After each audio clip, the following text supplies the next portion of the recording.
Good morning, students. Myself, Dr. Vijender Singh Tawar, Associate Professor in English. Today, in this lecture, we will discuss Elegy Written in a Country Churchyard, a famous poem by Thomas Gray. Its explanation, part third. In previous part, we have done from stanza number 1 to 17. In this part, we will take up stanza number 18 to 23rd. As we have seen so far in part 1 and part 2, that in this poem the poet moves on from universal to personal, personal to universal. यानी कि कई वो ऐसी बातें करता है जो व्यक्तिगत है और कई ऐसी बातें करता है जो सार्वभौमिक है, जो हर जगह हर देश में सत्य है। जो ये जो भाग है, इसमें जो वो बातें कहेगा या कही है कवि ने, वो बातें हैं जो हर जगह सच है। उसका काल देश उससे कोई फर्क नहीं पड़ता। जैसा कि कवि ने पहले भी बताया कि ये जो व्यक्ति जो दफन है इस चर्चयार्ड में, ये गरीब व्यक्ति थे, गांव के सीधे साधे भोले लोग थे। यद्यपि इनमें कोई टैलेंट की कोई कमी नहीं थी, इनको अवसर नहीं मिला। They did not get an opportunity. If they had got an opportunity they would have become great person. Some of them might have become great king, some poet, prophet, etc. etc. इस stanza में कवि कहता है कि मान लीजिए कि ये बड़े बन जाते, बड़े कवि बन जाते, महान कवि बन जाते, इनको अवसर मिलता, टैलेंट का सदुपयोग होता और बन जाते, तो इनको कई ऐसे काम करने पड़ते जिनको बाद में इनको इनकी अंतरात्मा को शर्म महसूस होती। लेकिन क्योंकि इनको अवसर नहीं मिला इसलिए इस चीज से बच गए। जैसे कवि कहता है कि आज के युग में, खास करके आधुनिक युग में, व्यक्ति को बहुत से ऐसे कार्य करने पड़ते हैं जिनको कि वो उसकी अंतरात्मा करने की इजाजत नहीं देती, लेकिन वो अंतरात्मा की बात को दबाता है और काम करता है। इससे फिर उसके दिल में, उसके मन में, उसके आत्मा में एक संघर्ष चलता है जो पीड़ादायक होता है। ये व्यक्ति, क्योंकि इनको ऐसा कोई काम करना ही नहीं पड़ा, झूठ बोलना ही नहीं पड़ा, इसलिए इस पीड़ा से बच गए, स्ट्रगलिंग पेन से बच गए। The idea is, if they would have become great poet, they would have to do many great things. Sometimes they would have to they had to tell lies, they would have to suppress the truth, and then their conscience might have asked them to speak the truth, and they would have suppressed the truth, and then the pain which they have felt, they are now saved because of their obscure life. कई बार व्यक्ति इस प्रकार के कर्म करता है कि जब उसकी खुद की अंतरात्मा उसको सामना होता है तो उसका शर्म से चेहरा लाल हो जाता है। उस चीज से भी ये बच गए। कवि इसका उदाहरण से समझाता है कि मान लीजिए इन व्यक्तियों में से कोई बड़ा कवि बन जाता, तो लग्जरी और प्राइड, यानी बड़े लोग, पैसे वाले, वेल्दी लोग और बड़ी पोजीशन पर लोगों की प्रशंसा में इनको अपनी कविताएं लिखनी पड़ती, उसमें झूठ बोलना पड़ता, सब कुछ करना पड़ता, लेकिन वो इन सब अपराधों से बच गए। जबरदस्ती की फ्लैटरी करना, चापलूसी से बच गए। They are saved from being becoming pure flatterer. अन्यथा उनको वैसे ही चापलूसी करनी पड़ती जैसे कई आज के युग में करनी पड़ती है। उन सब से वो बच गए। अगले स्टांजा में कवि कहता है कि इन व्यक्तियों ने अपना जीवन गांव में व्यतीत किया, शहर से बहुत दूर रहे, फेमस नहीं हुए, न कोई वो ज्यादा इनकी इच्छा थी, सिंपल सरल जीवन जिया और उसी के अनुसार इनकी डेथ हो गई। यानी कि शहरों का जो जीवन है वो पागल कर देने वाला कंपटीशन है, असभ्य, मीन, तुच्छ कंपटीशन से भरा हुआ है, उसमें जीना पड़ता है। लेकिन ये व्यक्ति गांव से दूर रहे तो इन पागल कर देने वाली भीड़ के कंपटीशन से बचे रहे। इनकी जो सोबर इच्छा में हम्बल डिजायर, जो सिंपल डिजायर थी, वो कभी भी अपने सही रास्ते से नहीं भटकी, अपने सीधा जीवन जिया, उच्च विचारों के साथ जीवन जिया। कवि इनकी तुलना एक सिंपल सरल झरने से करता है, जो कि एक जंगल में बहता है बिना किसी तूफान मचाए हुए, बाढ़ लाए हुए या किसी को नुकसान पहुंचाए हुए। उसी प्रकार इन्होंने अपना जीवन व्यतीत किया। यानी कि कवि कहता है, क्या कहना चाहता है कि जो गांव के लोग थे, the villagers never strayed from the path of virtue, the simple villagers did not aspire to become rich और famous, they had very sober wishes. The course of their quiet life in the village flowed silently like the course of a silent stream through a quiet valley. They led a peaceful and retired existence, and they never deviated from the peaceful path of life. They preferred the quiet solitude of their village and never went mad after materialistic possession. In the stanza number 20, पहले के stanza में कवि ने बताया कि इनके grave के ऊपर, इनकी कब्रों के ऊपर कोई मोन्यूमेंट्स नहीं है। अब जो कवि जो कह रहा है वो ये है कि मोन्यूमेंट्स, इनसिग्निफिकेंट टाइप के मोन्यूमेंट जरूर है, और वो इनके ऊपर बनाए गए हैं, और उसका कारण भी है। देखिए कवि कहता है कि some kind of humble or simple insignificant monuments have been raised over their graves. The idea is the dead who lie buried in this churchyard are utterly nameless. There is no memorial of any kind whatsoever. It doesn't mean this. The poet says that some sort of memorial, though insignificant and humble, does exist to protect these men from disgrace, from insult, or being trodden over by passerby. Some sort of an epitaph carved over their graves in the form of some unpolished, inelegant verses seems to call upon the passers-by to heave a sigh of sympathy in order to serve as a mark of honor for the poor dead. In other words, the carving and inscription on the gravestone might excite the sympathy of some passerby.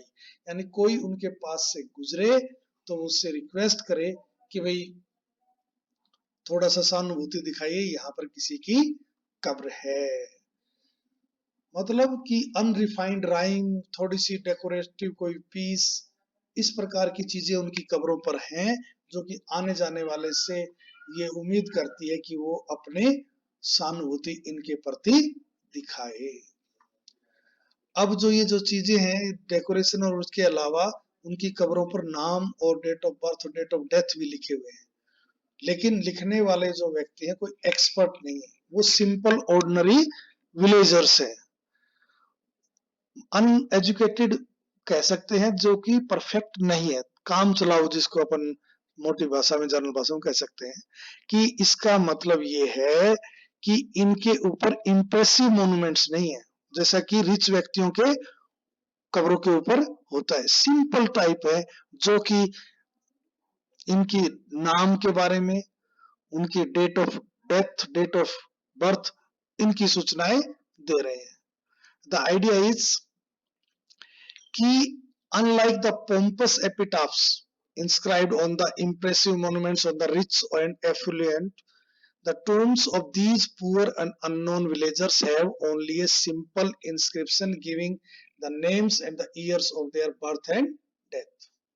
The inscription seems to have been composed by some uneducated rustic versifier. Uneducated who is not an expert. He has written, and because he is not an expert, so there are many spellings which are wrong, which are not known to them. And not only that, there are some lines from the holy text, maybe Bible or any other religious books, have been placed over their graves. They give a message to the passerby that they should lead a virtuous life and die like a moralist person, pious person.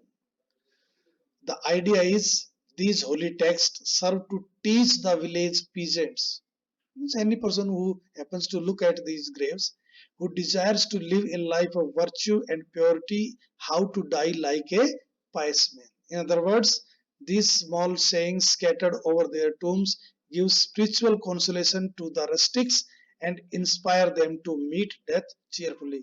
कि मौत का सामना बहुत ही अच्छे से करना चाहिए, कि मौत एक सच्चाई है, मौत एक ग्रेट लेवलर है, इसलिए हमें मौत से डरना नहीं चाहिए। अगले स्टांजा में जो बात कही है कवि ने, वो एक यूनिवर्सल ट्रुथ है, और वो जो बात कही है वो सभी मानते हैं कि कोई भी व्यक्ति इस दुनिया से यूं ही विदा नहीं होना चाहता। हर व्यक्ति ये चाहता है कि उसके मरने के बाद कोई न कोई उसको याद करे। यानी कि इन गांव के व्यक्ति यद्यपि अननोन थे, सब कुछ उनका ऐसा ही था, फिर भी उनमें भी ये चीज कवि को देखने को मिली। तो देखिए, the poet sees simple and unrefined monuments on the graves of the village forefathers.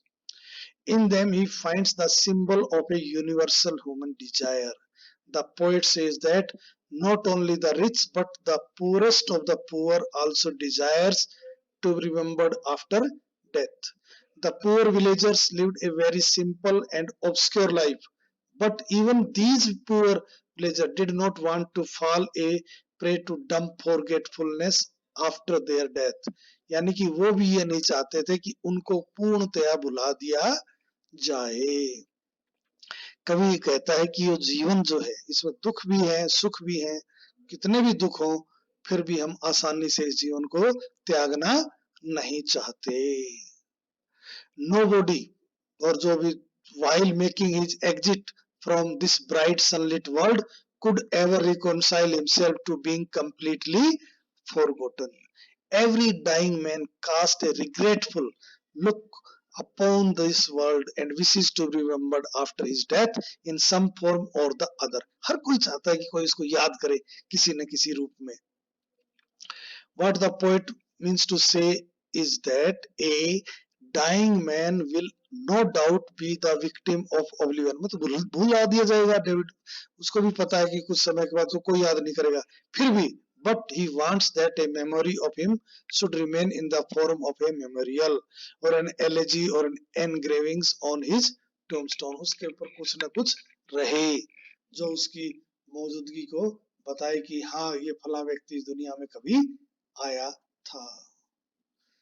अब इन लाइनों में भी कवि वही यूनिवर्सल ह्यूमन जो डिजायर है उसी को व्यक्त कर रहा है। कवि कहता है कि on some fond present loving person parting soul the person who is dying soul realization depends. यानी जो मरने वाला व्यक्ति है, जो डेथ बेड पर पड़ा है, मरा नहीं मरने वाला है, वो चाहता है कि कोई न कोई उसको प्यार करने वाला उसके पास बैठा हो जब वो मरे। इन सम पाइम drops of closing I requires, closing, मरने वाला व्यक्ति मर गया है और वो चाहता है कि कोई उसके ऊपर रोए। Even from the टूम the voice of nature cries, मतलब जब वो मर गया है, उसकी कब्र में जाके उसको दफना दिया गया है, जल्दी मतलब कुछ ही समय हुआ है, तब भी ये इच्छा रहती है कि कोई ना कोई उसको याद करे। कोई स्मारक जो बनाया गया है वो इस चीज का प्रतीक है कि वो चाहता है उसको याद करे। इवन इन आवर ऐसे जब कुछ सब कुछ राख बदल जाता है, बहुत समय बीत जाता है, their wanted desires, wanted one strong desire for remembrance, वो हमेशा रहती है, ये कभी खत्म नहीं होती, चल कितना ही समय बीत जाए। दूसरे शब्दों में वही चीज, no man likes to be forgotten after his death completely.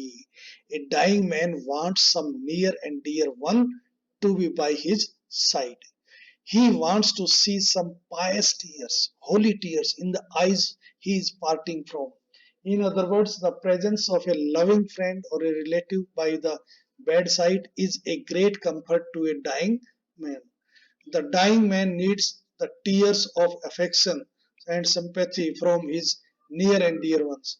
Even when he is dead and buried, the same natural desire for loving remembrance is felt by the departed soul.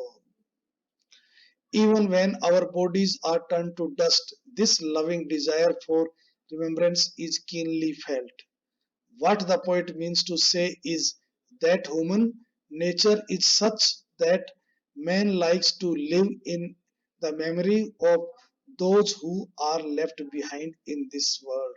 So even in his dying moment, he cherishes an eager desire to be remembered after death, looks eagerly at his near and dear ones who are left behind in this world, that they should continue remember him. तो इस line में, इन stanza में चार बातें कही, चार line, चारों में ये पहला जो स्टांजा की जो पहली लाइन है उसमें इमेज है कि व्यक्ति डेथ बेड पर है, दूसरे पे डेथ हुई है, तीसरे पे कुछ समय बाद, और चौथे में काफी समय के बाद। और जो बात कही है वो यूनिवर्सल ट्रूथ है, यानी कि जो बात कवि कह रहा है वो बिल्कुल फैक्ट है, इसको कोई डिनाई नहीं कर सकता।